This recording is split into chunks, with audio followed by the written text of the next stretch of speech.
Welcome to the Doghouse Podcast. I'm Jeff Davis, And I'm Donna Williams. and this is, Otis, my little rescue dog. what is Otis?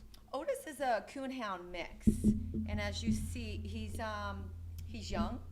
He's been very patient, but I think he's getting a little antsy and starting to want to play during this time because he was just napping just a minute ago.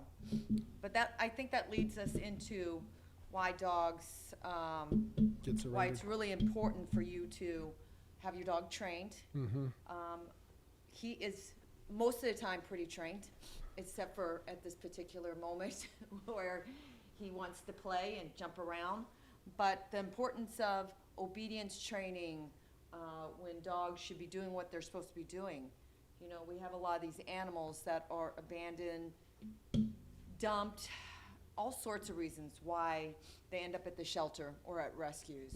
Well, I think people don't, especially now, there's a lot of dogs being surrendered because there were so many dogs adopted during COVID. Oh, You know, yes. and people didn't know what they were getting themselves into. Absolutely. Plus, they were at home and they had time, and now everybody's back at work and they don't have time anymore, and they're trying to figure out what to do with the dog. They don't want to leave it at home.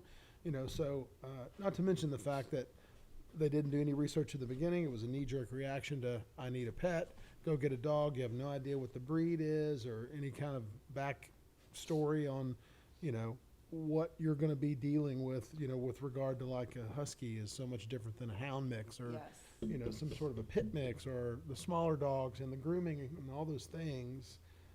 It's super important to do your research. If you want a dog, research the breeds. If you find one you like, find out what they are. Make sure that you know what to expect.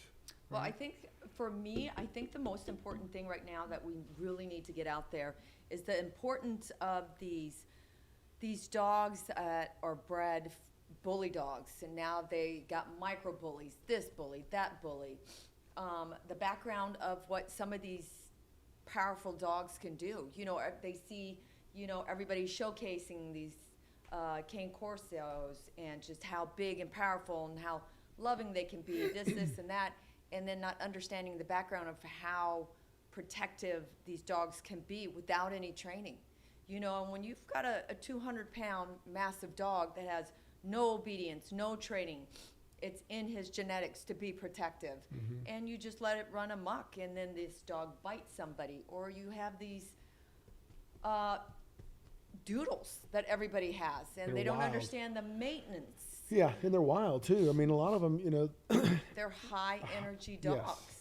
Yeah, absolutely. And people ask all the time about training. We get requests for, you know, referring out to trainers, and I don't think people really understand what goes into dog training and what you have to do as a dog owner after the fact. You know, it's the same. I tell people all the time, do not waste your money on dog training if you're not willing to do the homework at home. Absolutely. You know, 6 months later after training, they come back and go, the dog is broken.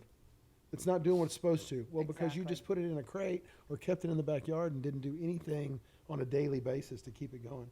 Well, not just that. You know, when dogs get trained, it's not just the dogs that's getting trained. It's you as the owner. Right. It's your responsibility to continue with their training. You know, these people get these dogs and then they play with them, or, you know, they think it's cute when they're doing the little mouthing and biting. Well, when you've got a 100-pound dog who's Right. still mouthing and biting, you know, now we've got an issue. You know, not playing with their food, not playing with their feet, not touching them and having them desensitize all the stuff around them. You know, when you let, as much as I love all my dogs and all my rescue dogs, don't get me wrong, they're still dogs. Yep. They still have to have structure. They still have to have boundaries. And the problem is these people, you know, us humans want to treat them like they're humans. They're not humans. You know, they need boundaries. They need to understand that they are still a canine. And, you know, we talk to our pets like they're 2-year-olds, you know. Go to your room, do this, Yeah. do that. Even I mean, even feeding wise, you know, yes. people don't realize and don't do the research on issues that dogs have with feeding for different foods and such. And even with the, you know, treating them like humans, people feed them like humans, and they can't eat like humans, and they don't eat the same things we do. And you know, a lot of them have skin issues because of nutrition issues, and you know, they are kind of like us in the fact that they do get allergies and And Yes. those things you just have to identify in the beginning. But, and that's one of the reasons another reason that people give up and just surrender a dog is because they're either too lazy to do it or they're just too ignorant to figure out how to treat an issue. The first knee-jerk reaction is just to get rid of it. Yes. And right now, everybody's full. SPCA is not taking any right now. All the rescues are full. Even as a rescue myself, unfortunately, I had to close intake because we've just got so many unwanted pets, and got 10 at home and 10 at the salon and 30 scattered everywhere. At Yeah. some point, it's not just about intake, it's about the cost too. Yeah. As rescues, we count on the community to help us with spay, neuter, shots, training, fostering, food. I mean, everybody wants you to help and jump in and take in all these animals, but at some point, as a community, we have to do our part too and help, because we have these fosters who can only hold for so long, or the money that it costs when you've got 50 dogs you're feeding every day. The vaccinations, the spay neuter. If this dog needs some obedience training because it's wild or hasn't been socialized, but it's not the dog's fault, And then you have these shelters who are just filled to capacity, and everybody's upset with the shelters about euthanizing. Well, how can you be upset with them when there is no more space? We have no more space anywhere to put these animals because they're not spayed, they're not neutered, they're roaming the streets. Yeah, and then people get desperate and just leave them at the park, or even in our case, it hasn't happened in a while, but make a fake boarding reservation, Yes. come in and board the dog and never come back. Absolutely. I mean, you know. it's just, we're just inundated with dogs, left, right, cats, animals, because, as humans, we don't do our part. And it sucks. It sucks when I have to tell people, no, I can't save them. Or it sucks when I, tell them to take them to the shelter, and the shelter's like, unfortunately, as an owner surrender, most of the time, they are the first to be put down. Yep. And it's just a shame, because we have the ability to not have homeless dogs. We have the ability to spay and neuter. We have the ability to get all these animals vaccinated, so we're not in this situation. But unfortunately, that's just not the case. Well, I think we don't do enough to show the average, person out there that, it is a tax write-off.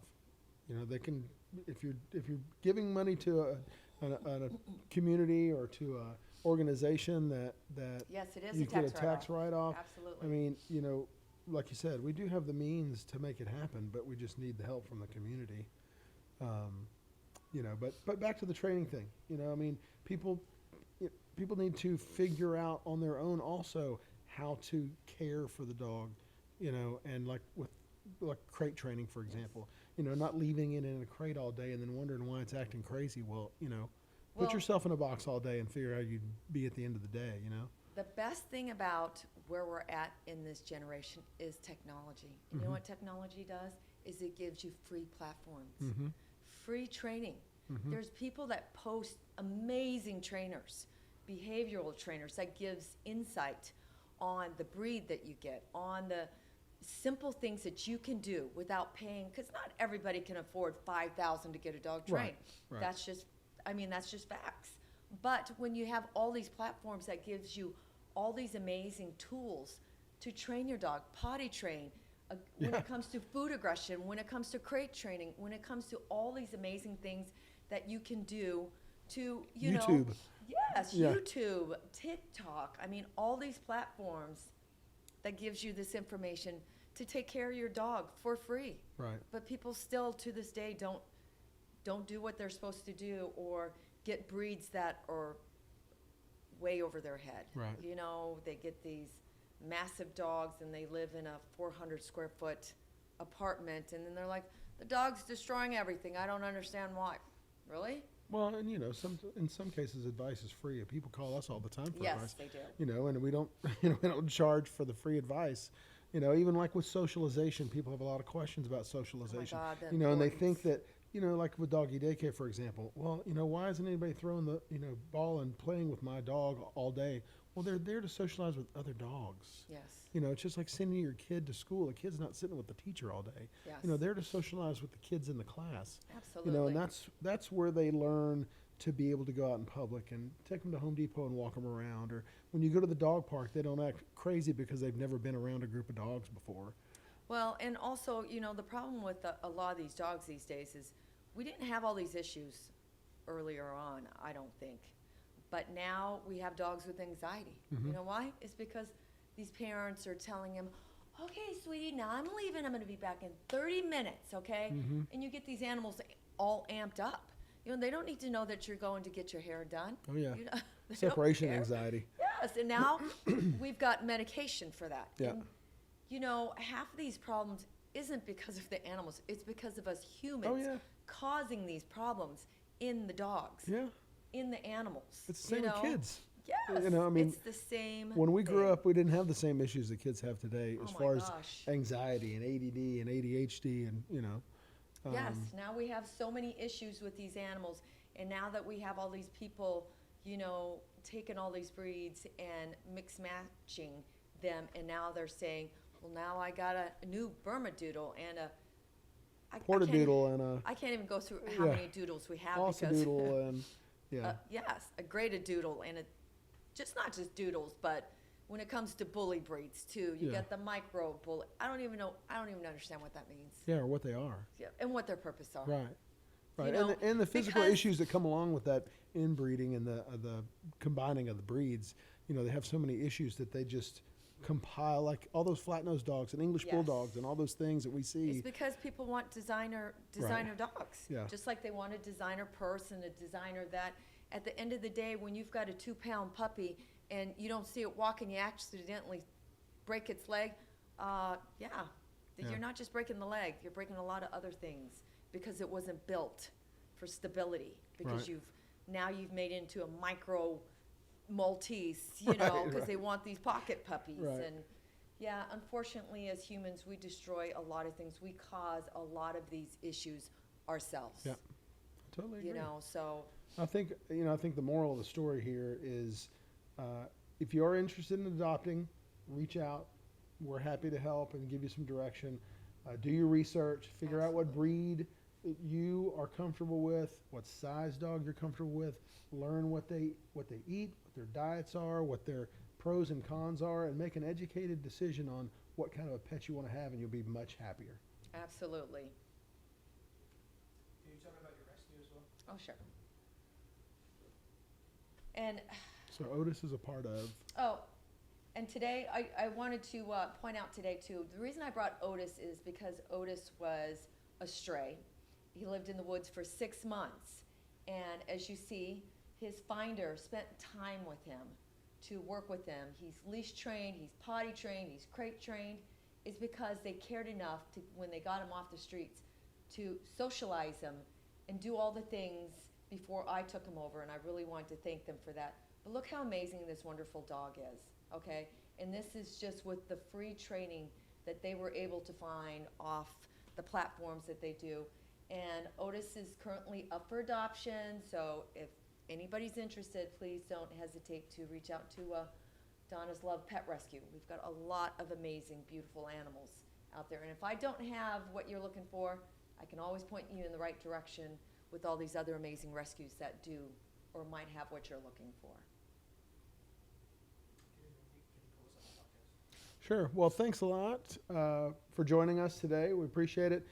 Certainly comment, ask questions, give us a call. There'll be links below that you can click on and get in contact with us. We appreciate your time, and we'll see you next time.